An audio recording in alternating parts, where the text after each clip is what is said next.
metaphysics study, kind of a spiritualism deep within Judaism, discussed very clearly within the Talmud, purportedly had secret wisdom, discussions of like metaphysics, the nature of angels, the nature of realms, like lots of stuff that people love to get into with religion. The Jewish understanding and rabbinic approach is mostly to not teach those things. We don't encourage review of them. We get worried when people are studying it too much. We think of it as a distraction from figuring out how to follow the rules. We consider how to follow the rules of primary importance, and then studying all of the different ways your mind can imagine the universe to be after you've learned how to be a good person.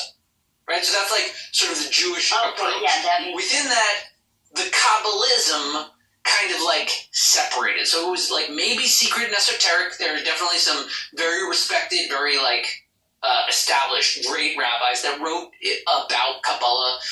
Nachmanides very famously has several sections where he references Kabbalistic ideas.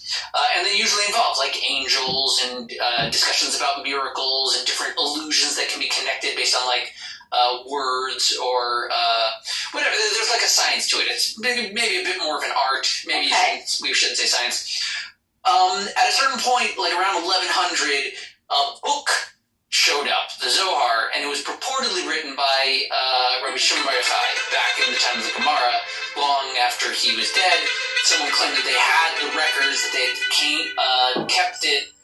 No, what was it? I think the guy said he had it in a dream.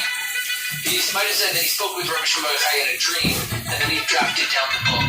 And then that's sort of the basis for, again, more Kabbalistic reasoning, which is mostly a kind of a commentary on the 5 books of Moses that help you read them with a certain kind of a commentary.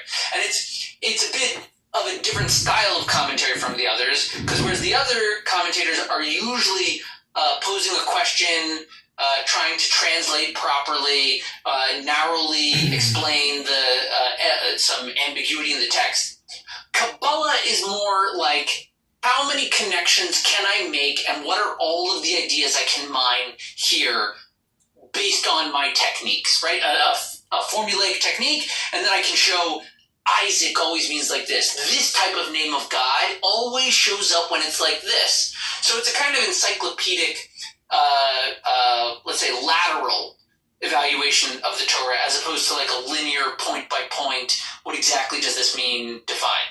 As a result, it gained its own kind of a following.